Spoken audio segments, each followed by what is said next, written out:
She was young, beautiful, and 34 weeks pregnant. By all accounts, Reagan Hancock should have been preparing for her baby's shower, not a funeral. But what happened inside that quiet Texas home will haunt you forever. A friend, trusted and smiling, walked into her door that morning.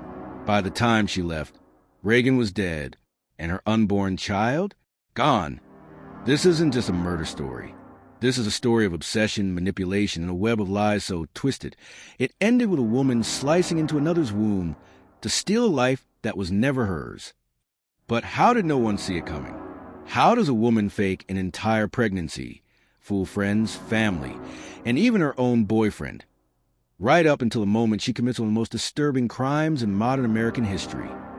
What you're about to hear isn't fiction. It's real, and it will shake you to your core. Before we dive in, don't forget to hit that subscribe button and turn on notifications, because the stories we tell here are raw, real, and unforgettable. And trust me, you don't want to miss what's coming next. This is the sentence of Taylor Rene Parker and the terrifying truth behind the murder of Reagan Hancock.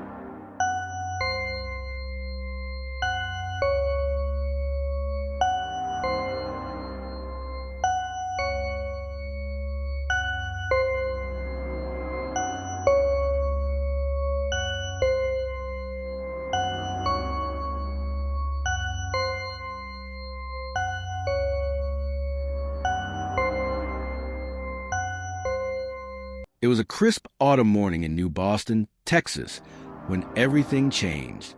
October 9, 2020. The streets were still damp from a midnight rain. The small town was slowly coming to life. Coffee brewing in kitchen corners, school buses screeching to halts, a sleepy silence waking up beneath the morning sun. But behind the doors of a brick house on Austin Street, a horror was unfolding that would rattle the nation. Inside the house was Reagan Michelle Simmons Hancock, 21 years old, glowing, 34 weeks pregnant and full of life. Her baby girl, whom she had named Braxlyn Sage, was due in just a few weeks. Reagan had decorated a nursery, bought baby clothes, and had a plan. She was already the mother of a young daughter and ready to grow her little family. But that future was violently stolen by a woman whose lies had spiraled so far out of control. She'd crossed the threshold from delusion to murder. Her name was Taylor Rene Parker. Taylor Parker was known to many as sweet, charismatic, a young woman who posted pictures of sonograms on social media and had a baby registry online. She told her boyfriend, Wade Griffin, that she was pregnant. She told her family.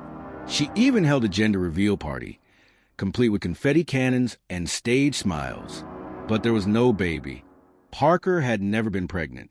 The sonograms were forged, the appointments faked, and her growing belly nothing more than padding and lies. Beneath her sweet demeanor was a desperation bordering on madness, a fear that Wade would leave her, a craving for attention, a pathological need to live a fantasy. For months, Parker built an intricate lie. She studied childbirth videos, watched YouTube clips about premature deliveries, and obsessed over how to simulate pregnancy. But as her supposed due date drew near, her fiction faced an expiration. She knew she had to do something horrific, to keep the lie alive. That morning, Reagan opened the door for Taylor Parker. They were friends, or at least Reagan thought so. Reagan was kind, trusting, and warm. She didn't see the scalpel in Parker's purse. She didn't see the hammer. She couldn't imagine that someone she knew was about to turn her home into a slaughterhouse. The details of what happened next are some of the most disturbing ever presented in a Texas courtroom. Parker attacked Reagan with unthinkable violence, striking her with a hammer, stabbing her over 100 times. Reagan, 7 months pregnant and already a mother to a toddler, fought with everything she had. Blood painted the walls. Her fingernails were torn from her hands. But Parker was possessed. With a chilling focus, she cut open Reagan's womb with a scalpel, pulled the unborn baby out, and left Reagan to bleed to death on her living room floor. At 9:37 a.m., just an hour after murder, a Texas state trooper pulled over a car speeding on Highway 84 near DeKalb. Behind the wheel was Taylor Parker. In the passenger seat, a newborn baby girl, pale, lifeless, still attached to an umbilical cord. Parker was frenzied. She told the trooper she had just given birth and was rushing to the hospital. EMTs arrived and began working on the infant. Parker was taken to the hospital as well. But something was off. There was no afterbirth, no sign she had delivered a child, no trauma to suggest labor. Doctors quickly confirmed what they already feared. Taylor Parker had not given birth. The infant, little Braxton, was pronounced dead shortly after arrival. Back on Austin Street, Reagan's mother stumbled upon a scene straight from hell. She found her daughter's lifeless body, blood smeared on the floor, a crime scene so brutal officers said it would haunt them for the rest of their lives. It didn't take long for the truth to emerge. Reagan had been pregnant. Taylor Parker had been pretending. Parker's internet search history was damning. She had Googled how to perform a C-section, how to fake pregnancy, and chillingly, how to get away with murder. She had planned this. She didn't just kill Reagan. She plotted it meticulously. She needed a baby to validate her fantasy, to keep her boyfriend from leaving, and she was willing to murder to make that happen. 2 years later, in October 2022, Parker stood trial in Bowie County, facing capital murder charges. The courtroom was heavy with grief. Reagan's family filled the benches, their faces marked by 2 years of pain and confusion. Her toddler daughter, now motherless, had to live with the legacy of that day. Wade Griffin sat silently, learning the depth of Parker's deception.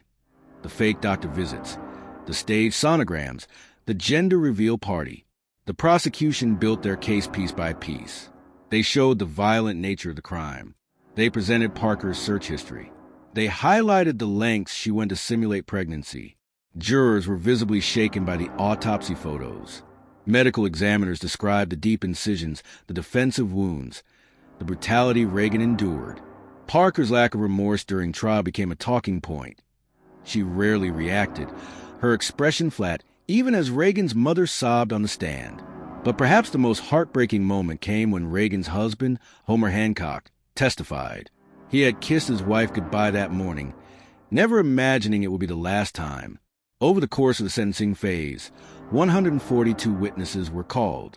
The court heard stories of Parker's manipulations, her fake pregnancies in the past, and her history of pathological lying. The jury deliberated for just over an hour. On November 9th, 2022, the sentence was delivered. Death. Gasps rippled through the courtroom. Reagan's family wept, not out of celebration, but release. Justice had been served. The woman who had slaughtered their daughter and stolen their granddaughter would never walk free again. Parker became one of only 7 women on death row in Texas, held at the Mountain View Unit in Gatesville, a facility that houses the most dangerous female offenders in the state. In the wake of Reagan's death, the community came together in ways no one expected. Candlelight vigils lit up the streets of New Boston. Mourners laid flowers outside Reagan's home. Her name became a rallying cry against domestic violence, mental illness, and the dangers of unchecked deception. But nothing could fill the hole she left behind. Her surviving daughter, now growing up without a mother, will one day learn the truth, that her mom died protecting the life inside her, that her mother was a warrior in her final moments. And what of Taylor Parker? She awaits execution, her name etched into the dark corners of true crime history. A woman so consumed by fantasy, she committed one of the most shocking crimes of the decade. The story of Taylor Rene Parker is more than a tale of murder. It's a mirror reflecting how obsession, delusion, and manipulation can collide in a perfect storm of evil. To this day, Reagan's family keeps her memory alive. They've created scholarships in her name, held fundraisers for her surviving daughter, and spoken publicly about the need to recognize the warning signs of people living behind dangerous lies. Taylor Parker took 2 lives that morning, but in the end, she could not steal their dignity. The world knows what she did, and the world remembers Reagan. Justice was delivered, but the wounds remain. And in a small Texas town, a nursery remains untouched, silent, frozen in time, a haunting reminder of the day a friend became a killer. When Taylor Rene Parker walked into Reagan Hancock's home that morning, she didn't just end a life. She ended a legacy, a mother's dreams, a baby's future, and a family's wholeness. She didn't just commit a murder, she committed a theft so profound, it shattered everyone who ever loved Reagan. Reagan was 21. She was full of life, love, and laughter. She had plans. She had picked a name for her unborn daughter. She had packed a hospital bag. She had faith in the people around her, including the woman who would ultimately take everything from her. And Braxlyn Sage, the little girl who never got to take her first breath, never got to feel the warmth of her mother's arms, became the tragic center of a horror that most of us can't even begin to comprehend. Her life was stolen before it could begin, and all because one woman chose delusion over decency, lies over life. Parker didn't snap. She planned. She studied C-sections like someone preparing for a test. She forged sonograms. She staged gender reveals. She manipulated everyone around her with a level of cold calculation that the court called beyond comprehension. And in the end, when the curtain of deception finally fell, all that remained was blood, grief, and silence. But here's the hardest part to accept. Reagan welcomed her killer. She opened the door. She trusted her. And she died at the hands of someone who smiled in her face while hiding a scalpel in her bag. This wasn't just a true crime story. It was a real story. A human story, one that reminds us how fragile trust can be, how quickly a dream can become a nightmare, and how evil doesn't always wear a mask. Sometimes it wears a friendly face and says, "I'm happy for you." Today, Taylor Parker sits on death row, locked away in a cell, awaiting a fate she delivered so casually to two innocent souls. And yet, for Reagan's family, there's no true justice. No sentence can return a daughter. No punishment can fill a crib that never got to hold its child. But maybe by telling this story, by refusing to look away, we can honor Reagan. We can remember Braxlyn. We can give their names a dignity they were denied in their final moments. If this story has left you shaken, if your heart is heavy like mine is right now, I ask you, don't let Reagan's name be forgotten. Like this video to help more people hear her story. Share it with someone who needs to understand how deep deception can run. And please leave a comment below. Say her name. Share your thoughts. Send a prayer. Let her family know that she matters, even to people who never met her. And if this story makes you want to uncover more truths like it, raw, real, and often unimaginable, subscribe to this channel. We tell the stories others are afraid to. We dive deep, we stay factual, and we speak for the victims who can't speak anymore. Because monsters don't just lurk in shadows. Sometimes they wear smiles, fake bellies, and pretend to be our friends. And sometimes the scariest story is the one that already happened.